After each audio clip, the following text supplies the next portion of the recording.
Okay, girls, the next lesson we are going to start today is Hubble. Hubble is basically name of a space telescope which travels in the space and takes pictures of galaxies, stars, and planets. So, uh, before starting this lesson, you have to make sure of one thing, that is, if you don't understand the meaning of each and every word, that doesn't matter. You have to go for the whole paragraph at least and get the main idea of the paragraph. It's going to help you in comprehension in writing answers of your questions. Okay, so now let's start. Look at the night sky and you see primarily darkness. A vast multitude of glittering sparks drift over our heads. What is this vast multitude of glittering sparks? That is stars and galaxies that we see in the night sky, scattered across the sky. Our gaze registers their beauty but little else. Our vision cannot bring these dazzling pinpoints into focus. Observe their true nature to our eyes, they are mysteries. So, this is just the introduction of the universe, that whenever you look at the night sky, it's not talking about the daytime. In this excerpt, the writers or the authors, they are talking about the night sky. जब आप आसमान की तरफ देखते हो तो आपको क्या नज़र आता है? मोस्टली वहाँ पे आपको डार्कनेस नज़र आती है.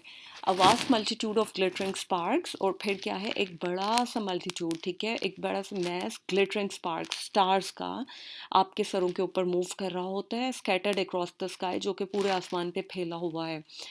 आर गेज रजिस्टर्स, और हमारी नज़र, गेज मीन्स नज़र, रजिस्टर करती है there beauty but little else, सिर्फ और सिर्फ हमें वो प्यारे लग रहे होते हैं, इसके अलावा हम उनके बारे में कुछ भी नहीं सोच रहे होते. Our vision can not bring these dazzling pinpoints into focus, और हमारे जो विजन है वो इन सारे डैजलिंग मीन्स शाइनिंग स्टार्स जो हैं इनको फोकस में नहीं ला सकती. ऑब्जर्व देयर ट्रू नेचर, और हम उनकी सही नेचर जो है उसके बारे में जान नहीं सकते हैं. To our eyes they are mysteries, हमारी आंखों के लिए सारे स्टार्स, ये सारी गैलेक्सीज क्या हैं? दे आर जस्ट मिस्ट्रीज, जिनको हम जानते नहीं हैं. सो नंबर वन पैराग्राफ में आपको अगर कोई पूछे main point of the paragraph, वो क्या है बच्चों? वो है आपके पास इसकी यूनिवर्स की, और जो स्टार्स इस यूनिवर्स के अंदर हैं उनकी इंट्रोडक्शन. सेकेंड पैराग्राफ की तरफ चलते हैं. Humanities has sought to move beyond the limited vision of biology since the days of Galileo. Galileo name of a scientist, ठीक है, और उसने पहले एस्ट्रोनॉमी में या साइंस ऑफ स्पेस में बात की थी, और उसने उनके बारे में एक्सप्लोरेशंस की थी. तो वो कह रहे हैं कि ह्यूमैनिटी मीन्स ह्यूमन बींग्स. उस वक्त से ह्यूमन बींग्स जो हैं वो बहुत कम आगे बढ़े हैं, उनके पास लिमिटेड विजन है बायोलॉजी का गैलीलियो के ज़माने से. Telescopes have brought the heavens to earth, लेकिन टेलीस्कोप्स जो हैं उन्होंने आसमानों की चीज़ें ज़मीन तक ले आए हैं. टेलीस्कोप मीन्स जो जिसके थ्रू आप स्पेस में देख सकते हो. Expose the distant treasures of the universe, और उन्होंने क्या एक्सपोज किया है, क्या एक्सप्रेस किया है? दूर दराज के जो ख़जाने यूनिवर्स के. Revealed countless galaxies cloak within the apparent darkness, और उन्होंने रिवील किया है, again express, expose, reveal, showed, ये सब एक ही वर्ड होते हैं, ठीक है. उन्होंने क्या एक्सपोज किया है? जो काउंटलेस गैलेक्सीज हैं, जो कि बहुत अनलिमिटेड गैलेक्सीज हैं, और वो किस चीज़ के अंदर ढकी छुपी हुई हैं? Cloak within means they are dressed within darkness. हमें अपनी नेकेड आई से, या जो ज़मीन के ऊपर हमारे टेलीस्कोप्स हैं उनकी मदद से सारे स्टार्स, सारी गैलेक्सीज नज़र नहीं आती, और वो क्या होता है, हमें बहुत सी गैलेक्सीज डार्कनेस के अंदर ही छुपी हुई हैं. And perhaps no telescope has done so much to bring the wonder and reality of the universe home as the Hubble space telescope. और शायद किसी भी टेलीस्कोप ने इतना ज़्यादा जो इनकी वंडरफुल चीज़ें हैं हमारे स्पेस के अंदर, उनकी रियलिटी को सामने नहीं लेके आई जितना कि हबल स्पेस टेलीस्कोप लेके आई है. मीन्स हबल स्पेस टेलीस्कोप बहुत ज़्यादा इफ़ेक्टिव है, और इसने हमें यूनिवर्स की बहुत से मिस्ट्रीज जो हैं उनको हमारे सामने लेके आया है, ठीक है. यहाँ पे आपको फर्स्ट रेफरेंस मिल रहा है किसका? हबल स्पेस टेलीस्कोप का, ठीक है. नेक्स्ट पैराग्राफ में चलते हैं. फर्दर इसी की बात की जाएगी पूरे लेसन के अंदर, और साइंस फैक्ट्स बेस्ड लेसन है, ठीक है. आप लोग इसी तरह से इसको देखोगे, हर पैराग्राफ के साथ पॉइंट्स बनाते चले जाओ. The concept of a telescope in orbit around Earth was first mentioned in a science book by Arthur C. Clarke. पहली दफ़ा एक ऐसी टेलीस्कोप का कॉन्सेप्ट जिसको कहाँ पे भेजा जाए, ऑर्बिट अराउंड द अर्थ, यानी अर्थ के इर्द गिर्द जो जगह है वहाँ पे ऑर्बिट में भेजा जाए, उसको स्पेस में भेजा जाए, ठीक है। किसी जगह के ऊपर नहीं, जैसे किसी प्लैनेट के ऊपर नहीं भेजना, बल्कि कहाँ पे भेजना है, स्पेस में भेजना है। इसका पहला कॉन्सेप्ट किसने दिया था, एक बुक थी, साइंस बुक, और उसको उसका राइटर था आर्थर सी क्लार्क, उसने कॉन्सेप्ट दिया था। This telescope would peer at means look at the universe from well above the interference of the Earth's ever turbulent atmosphere. ये टेलीस्कोप क्या करेगी कि वो देखेगी यूनिवर्स पे अर्थ का जो एक हमारे पास ऑर्बिट है, इंटरफेरेंस मींस कि एक लाइन जिसके इर्द गिर्द अर्थ मूव कर रही है, ठीक है, या दो और भी गैलेक्सीज मूव करती हैं, उसके वो सारे के सारे ऑर्बिट को वहाँ पे देखेगी, और वो एटमॉस्फेयर कैसा, टर्बुलेंट मींस केओस वाला, जहाँ पे कुछ ना कुछ हर वक्त नया हो रहा होता है, ठीक है, उसको अच्छी तरह से ये वाली टेलीस्कोप देखेगी, विच relentlessly blurs the view in ground based telescopes and make star twinkle. और जो कि क्या करेगी, जो अर्थ बेस्ड टेलीस्कोप्स होती हैं वो उनका व्यू ब्लर हो जाता है, ब्लर मीन्स अनक्लियर हो जाता है। क्यों? क्योंकि वो अर्थ भी दरमियान में आ रही है, बाकी स्पेस भी दरमियान में आ रही है, लेकिन जब एक स्पेस से हम जब एक टेलीस्कोप बना के भेजेंगे, ठीक है, तो वो क्या कर सकती है, क्लार्क ने कहा था कि वो ज़्यादा अच्छा और ज़्यादा क्लियर इमेजेस दे सकती है हमें अर्थ के, ठीक है। Ahead of his time, Clark outlined the advantages of an orbiting telescope compared with a telescope that might at some future point be installed on the moon's surface. अपने टाइम से बहुत पहले क्लार्क ने जो है वो एडवांटेजेस, फ़ायदे बता दिए थे कि एक ऐसी टेलीस्कोप जो ऑर्बिट करे, ज़मीन के इर्द गिर्द घूमे या स्पेस में घूमे, उसके ज़्यादा एडवांटेजेस हैं बजाय कि उस टेलीस्कोप के जो कि हम बेशक मून के ऊपर ले जाके रखते हैं, ठीक है, as had been suggested decades earlier. काफ़ी साल पहले ये बात की गई थी कि मून के ऊपर एक टेलीस्कोप रख दिया जाए और वो इमेजेस ले, लेकिन क्लार्क ने अपने टाइम से बहुत ज़्यादा आगे की बात की थी, और उसने कहा था कि ऐसी टेलीस्कोप फ़ायदेमंद इतनी ज़्यादा नहीं है, बजाय कि उस टेलीस्कोप की जो स्पेस में भेज दी जाए directly. Even the moon's extremely tenuous atmosphere, tenuous means weak, क्योंकि मून का बेशक बहुत वीक सा एटमॉस्फेयर है, might affect certain delicate observations, तो वो हमारी ऑब्जर्वेशंस को स्टिल, जो हमने स्पेस के बारे में ऑब्जर्वेशंस लेनी है, वो उनको अफेक्ट कर सकता है, क्योंकि वो मून के अंदर होंगी, ठीक है, मून की सरफेस के ऊपर होगी। इसलिए हमें ऐसी टेलीस्कोप चाहिए, क्लार्क ने कहा था, जो स्पेस में मूव करे और इमेजेस लाए, ठीक है। An observatory in space would be able to survey the complete sphere of the sky. अगर हम एक ऐसी ऑब्जर्वेटरी, एक ऐसी टेलीस्कोप भेज दें जो कि ऑब्जर्व करे स्पेस के अंदर से सारे स्काई को, तो वो हमें ज़्यादा अच्छे इमेजेस, ज़्यादा अच्छी क्लियर चीज़ें ला के दे सकती है यूनिवर्स के बारे में। Today the orbiting telescope Clark envisioned is known as the Hubble Space Telescope. जो टेलीस्कोप जिसकी बात क्लार्क ने की थी, आज उसका नाम क्या है, हबल स्पेस टेलीस्कोप है, and it has been in service since 1990। और कब से ये भेजी गई है स्पेस में, 1990 से। तो बच्चों, जो थर्ड पैराग्राफ, लॉन्ग पैराग्राफ हमारे पास जा रहा है, यहाँ पे आपको एक तो मिल रहा है हबल की इंट्रोडक्शन स्टार्ट हो गई है, ठीक है, और secondly benefits of having a space telescope rather than putting one on the surface of moon or on the surface of earth, ठीक है, ये भी आपको मिल रहा है। अच्छा, 1990 के बाद फिर क्या हुआ बच्चों, before Hubble was launch into orbit around earth in 1990, there was lots of scientific discussion about what a space telescope might find. इससे पहले कि इसको लॉन्च किया जाता 1990 में, इससे पहले बहुत सी क्वेश्चनिंग हो रही थी कि अगर स्पेस में टेलीस्कोप ले जाई जाएगी तो वो क्या क्या काम हमारे कर सकती है। The top to do list items for Hubble were, जो काम एक्सपेक्ट किए जा रहे थे हबल से, स्पेस टेलीस्कोप से, वो कौन कौन से थे। I have put numbers for you, आप लोग इनको इसी तरह कर सकते हो, और you may get a question for that कि वो टू डू लिस्ट क्या थी, कि क्या क्या काम करेगी स्पेस टेलीस्कोप हमारे लिए, ठीक है। Number one is to measure the expansion rate of the universe, कि कितना ज़्यादा तेज़ी से जो है यूनिवर्स एक्सपैंड हो रहा है, फैल रहा है। Number two, to find distant galaxies, और दूसरी चीज़ क्या करेगी, जो डिस्टेंट दूर दराज गैलेक्सीज हैं जो हमें नहीं पता चलती आम ज़मीन की वजह से, तो वो भी देखेगी ये। And to determine the chemical content of the space between galaxies, और क्या देखेगी कि जो गैलेक्सीज के दरमियान में स्पेस होती है उसका केमिकल कंटेंट, यानी वो क्या क्या चीज़ें से बना हुआ है जो बाकी की स्पेस है गैलेक्सीज के दरमियान। But every one expected हबल्स most important discoveries, ये चार तो थे उसके काम, लेकिन सब लोगों ने उससे भी ज़्यादा एक इम्पॉर्टेंट डिस्कवरी जो कि हबल कर सकती थी, वो क्या थी? Would provide answers to questions. वो उन क्वेश्चंस के आंसर्स करेगी that astronomers don't know how to ask, जो कि एस्ट्रोनॉमर्स को पता ही नहीं है कि किस तरह से पूछने चाहिए, and find objects that were not yet even conceive. और वो ऑब्जेक्ट्स, वो चीज़ें स्पेस में ढूंढेगी जिनके बारे में अभी तक सोचा भी नहीं किया। कंसीव मीन्स थॉट ऑफ, जिनका अभी तक सोचा भी नहीं किया। तो before sending this space telescope into the earth's orbit, क्या चीज़ें कही गई थी? The scientist they discuss certain things that they were expecting the space telescope to do in the space. वो क्या क्या एक्सपेक्ट कर रहे थे स्पेस टेलीस्कोप से बच्चों? Number one is to measure the expansion rate of the universe, ठीक है। Number two, to find distant galaxies. Number three, to determine the chemical content of the space between the galaxies. और last one is जो इससे भी ज़्यादा important था, fourth one, that is कि अभी तक जो एस्ट्रोनॉमर्स, जो साइंटिस्ट क्वेश्चंस पूछ ही नहीं सके, उन्हें पता ही नहीं है, या वो चीज़ें जो स्पेस में कभी थी, पता ही नहीं, सोची नहीं गई हैं, तो उनके बारे में जाके वो ढूंढेगी ये वाले टेलीस्कोप, ठीक है। ये मेन फंक्शंस थे इस टेलीस्कोप के। तो पैराग्राफ 3 में आपको यही चीज़ें इंपॉर्टेंट मिल रही हैं, ठीक है। नेक्स्ट पेज पे है page number 63। Still, no one imagined that Hubble's photographs of deep space would be so utterly jaw-droppingly beautiful.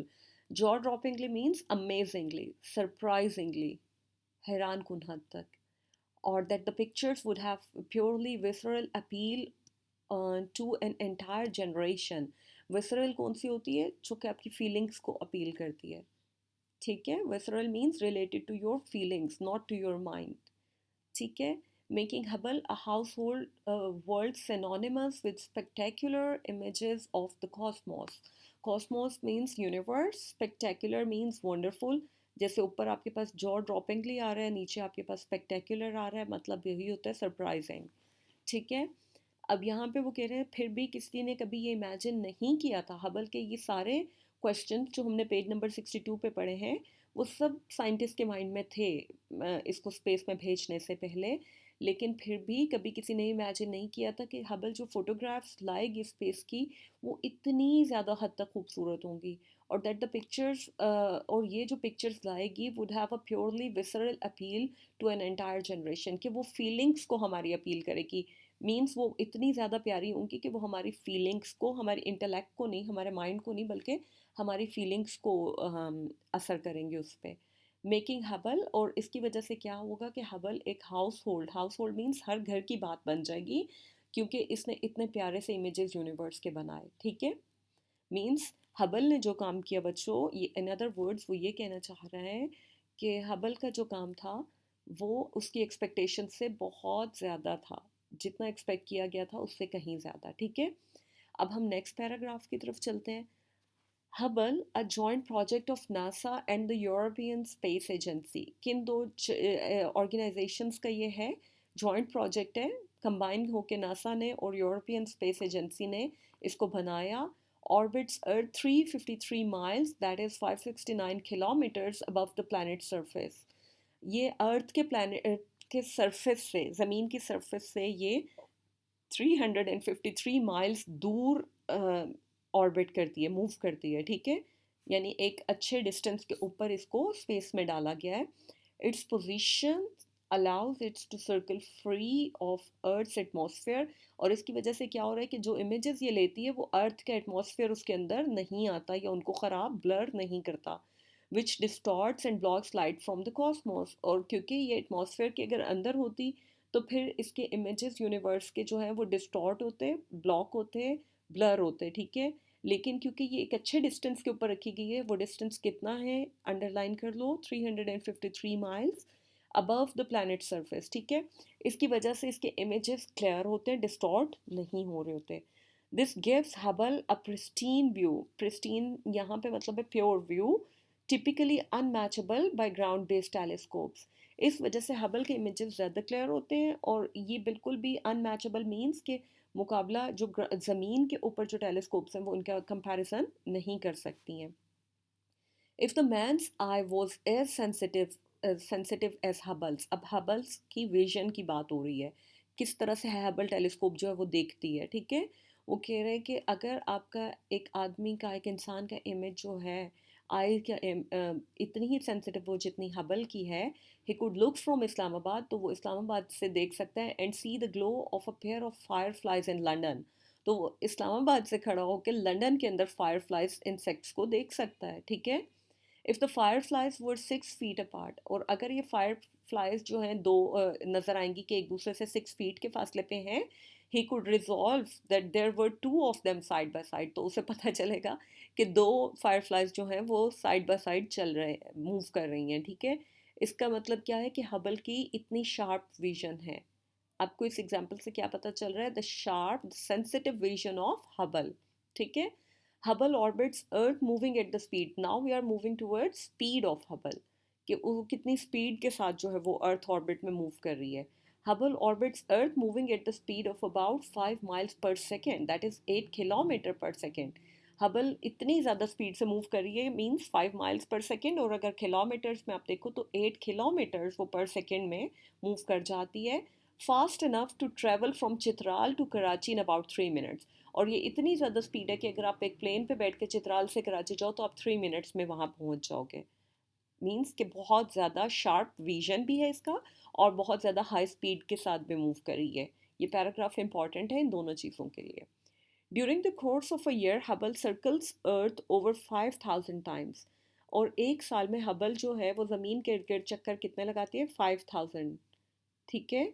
As the telescope whips around earth once every 97 minutes, अब होता क्या है कि ऑलमोस्ट एक चक्कर वो लगाती है 97 मिनट्स में, ठीक है। It collects light much more light than human eyes can hope to capture on their own, तो ये बहुत सी लाइट कैप्चर कर लेती है, इतनी ज़्यादा जितनी कि एक ह्यूमन आई कभी भी एक्सपेक्ट नहीं कर सकती कि वो इतनी लाइट अपनी आंखों में ले आए। Light that reveals everything from the nature of storms on Jupiter, और ये लाइट कौन सी है? जो कि रिवील करती है, शो करती है हर चीज़, जो कि स्टॉर्म्स तूफान आते हैं जुपिटर के ऊपर, उनकी नेचर को, to some of the most distant galaxies in the universe, और या फिर बहुत जो डिस्टेंट गैलेक्सीज, दूर दराज की गैलेक्सीज हैं यूनिवर्स में, उनको भी ये शो करती है लाइट, ठीक है। समझ में आया? तो ये पैराग्राफ हमारे लिए किन दो पॉइंट्स की वजह से इंपॉर्टेंट है? एक तो ये कि हबल की इंट्रोडक्शन फर्दर आपको मिल रही है, उसका डिस्टेंस कितना है अर्थ ऑर्बिट में, ठीक है। और दूसरा ये कि जॉइंट प्रोजेक्ट है नासा और यूरोपियन स्पेस एजेंसी का। थर्डली इसकी विजन की बात हो रही है कि बहुत सुपर विजन है। और फोर्थ उसकी स्पीड की बात हो रही है, ठीक है। नेक्स्ट चलते हैं बच्चों हम आगे, हबल सुपरविजन। अब फिर उसकी विजन की बात को ज़्यादा इलेबोरेट करने लगे। Hubble supervision has shown us places in the cosmos that no generation of humans before us has ever seen. इसने हमें वो जगह दिखाई हैं हबल के इस आँख ने, जो कि कभी भी कोई इंसान पहले नहीं एक्सपेक्ट कर सकता था देखना। The Hubble images have unveiled means revealed, showed, जाहिर किया है, that beyond the starry sky we see on a clear night there is another universe, an undiscovered country of discordant objects. अब क्या हो रहा है बच्चों? वो कह रहे हैं कि जो हबल ने हमें शो किया है कि जो स्टारी स्काई हमें नज़र आता है रात के वक्त, उसके पीछे भी एक बहुत बड़ी यूनिवर्स है जो कि कैसी है? अनडिस्कवर्ड कंट्री, जिसको अभी तक डिस्कवर नहीं किया जा सका। ऑफ डिस्कॉर्डेंट ऑब्जेक्ट्स, जो कि एक दूसरे से मे बी हारमनी में ऑब्जेक्ट्स नहीं हैं, उनके सारे के सारे ऑब्जेक्ट्स, उन चीज़ों के बारे में हमें एक नई अनडिस्कवर्ड कंट्री दिखाती है। वॉयलेंट एक्सप्लोजन्स, और वो अनडिस्कवर्ड कंट्री में और क्या है? एक डिस्कॉर्डेंट ऑब्जेक्ट्स हैं, वॉयलेंट एक्सप्लोजन्स हैं, क्योंकि स्पेस में आपको पता है हर वक्त एक्सप्लोजन्स हो रहे हैं। एंड कैटाक्लिस्मिक्स कोलिजन्स, और कैटाक्लिस्मिक्स भी क्या होता है? वॉयलेंट, और कोलिजन्स टकराव हो रहा है स्पेस के अंदर, ठीक है। Galaxies flow into one another, galaxies move कर रही हैं एक दूसरे के अंदर। Stars erupt from fire storms of gas and dust and light, और स्टार्स जो है वो निकल के आ रहे हैं गैस के, डस्ट के और लाइट के अंदर से, ठीक है। Newly forming stars shoot out sabre like jets of gas, और नए नए जो स्टार बने हैं उनके अंदर से, जैसे सेबर होता है, सेबर एक वुडन वेपन को कहते हो, ठीक है, लंबे से ब्लेड के साथ, तो उस तरह के लंबे लंबे फॉर्म में जेट्स ऑफ गैस निकल रही हैं नए स्टार्स के अंदर से, as birth announcement to the universe, जिससे ये वो जाहिर करें कि वो पैदा हुए हैं, यानी नए नए स्टार्स बने हैं। All this drama plays out against a pitch black backdrop that is unimaginably infinite.